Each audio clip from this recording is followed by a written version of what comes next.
6:30, maglalabas ng desisyon ng Commission on Election COMELEC sa Miyerkules, Marso 18 kaugnay ng investigasyon sa Statement of Contribution and Expenditure or etong SOSE ni Senator Rodante Marcoleta, mga kababayan, at Statement of Asset Liabilities or eto pong network and SALN dito pong si Senator Rodante Marcoleta. So ngayon, sabi pa dito, nag-ugat ang issue matapos mapag-alamang hindi tugma ang ginastos ni Marcoleta sa pangangampanya noong 2025 midterm election kumpara po sa idineklara niyang yaman sa kanyang SALN. At doon maliwanag din, mga kababayan, na kung matatandaan nyo, sa programa po ni Senator Rodante Marcoleta, inamin po niya na talagang tumanggap siya ng donasyon, mga kababayan, or tumanggap siya ng pera at maliwanag na hindi po niya inilagay or hindi niya idinetalye yung pangalan ng mga donor na nag-donate sa kanyang campaign funds. So ngayon, mga kababayan, ang isa pa dyan, kung titingnan nyo rin, baka sabihin ng iba, nagbasa lang tayo, wala tayong video na may papakita. So ito, pakinggan po natin. Inaasahang ilalabas ng Commission on Elections sa Miyerkules ang desisyon kaugnay ng issue sa Statement of Contributions and Expenditures o SOSE ni Senator Rodante Marcoleta sa halalan noong May 2025. Ayon kay COMELEC Chairperson George Erwin Garcia, mainit ang naging talakayan ng komisyon sa ANBank kaugnay ng naturang kaso.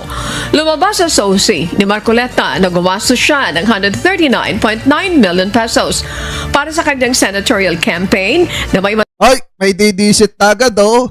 Oy, Kuya Berhelio Sibal, bawasan mo dada. Naniwala ka naman sa COMELEC. COMELEC ang magdidesisyon kung ano ba magiging kapalaran ni Marcoleta. Dahil COMELEC ang nag-iimbestiga sa SOSE ni Senator Rodante Marcoleta. Di mo ba alam yun? mataas o mas mataas kaysa sa kanyang idineklarang net worth na mahigit naman sa 51 million sa kanyang SALN. Samantala, inaalam din ng COMELEC kung may kaugnayan ng reklamong ipinasa ng Office of the Ombudsman tungkol sa SOSE at SALN ng senador sa kanilang kasalukuyang investigasyon.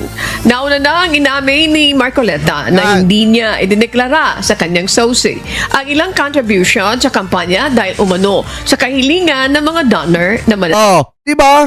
Ayan, maliwanag, inamin ni Marcoleta kamakailan na hindi niya po idinetalye o hindi niya idineklara yung mga pangalan ng donor sa kanyang SOSE, mga kababayan, dahil yun daw ang pakiusap. Kaya nga kung makikita nyo, si Marcoleta rin na nagpahamak ng kanyang sarili. Natiling anonymous. Ngayon, mga kababayan, ang usap-usapan po kahapon pa na mga kababayang Pilipino po natin na kapag ka natanggal sa pagkasenador, ito pong si Senator Rodante Marcoleta, ang posible pong pumalit sa kanya ay si Ben Tulfo.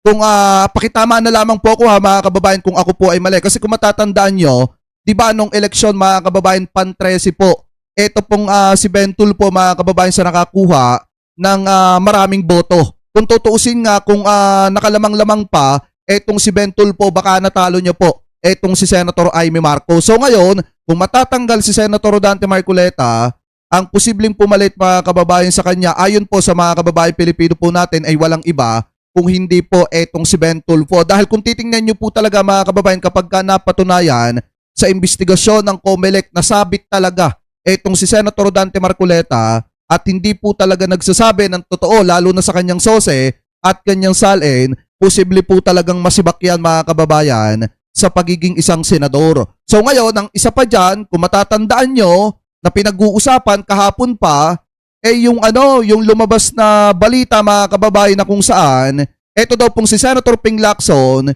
ibinunyag ang umano'y padrino system sa Commission on Appointment, kapalit daw po ng pag-upo ni Bunoan sa DPWH. Dahil meron daw pong isang dating kongresista na miyembro ng Commission on Appointments mga kababayan, ang humihingi ng proyekto dito kay Bunoan.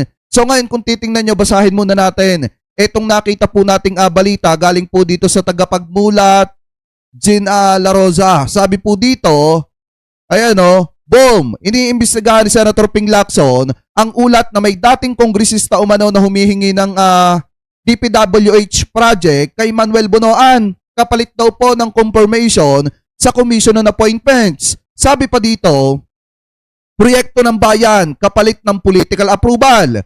At tandaan, nung 19 Congress, ang chairman ng CA ay si Rodante Marcoleta. Kung totoo ito, sinong dapat managot?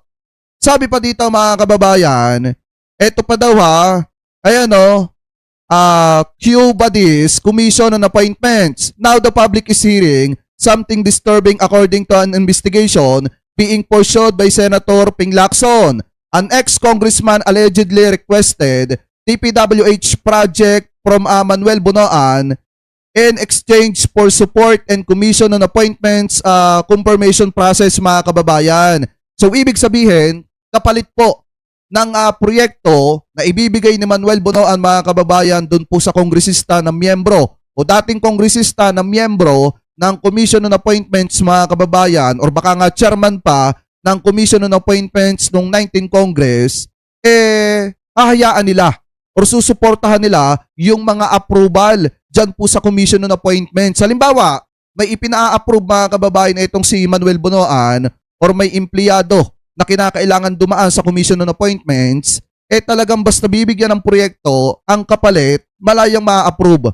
Yung inirekomenda halimbawa nitong si Manuel Bunoan. So, ang isa pa dito mga kababayan, kung titingnan din po natin, sabi pa dito, government projects funded by taxpayers allegedly used as bargaining chips for political approval and who chaired the Commission on House of Representatives of the Philippines. Appointments during the 19th Congress, it was Rodante Marcoleta. Yan po yung sabi dito mga kababayan. So ngayon kung titingnan nyo po, ayan o, ito pa nga yung alleged DPWH project leverage case na kung saan mga kababayan, ito daw po yung request, DPWH project, and then kung makikita nyo mga kababayan, nandito si Manuel Bunoan, tapos yung chairman ng Commission on Appointments ay walang iba mga kababayan, kung hindi itong si Senator Dante Marcoleta at yung nag-iimbestiga ay si Senator Ping Lacson. So ngayon, baka sabihin ng iba, ano yan, gawa-gawa lang yan nung pages na nag-upload. Gawa-gawa lang yan nitong si tagapagmulat, Jean La Rosa. So ngayon ito, pakinggan natin mga kababayan, ito nakita po nating balita. Kasi sabi po dito, sa Bilyonaryo News Channel, Senator Ping Lacson ibinunyag ang umano'y padrino system sa CA kapalit ng pag-upo ni Bunoan sa DPWH. So ngayon ito, i-play po natin. Bukod sa flood control scandal, iniimbestigahan din ni Senate Blue Ribbon Committee Chairman Panfilo Lacson ang iba pang infrastructure projects ng gobyerno.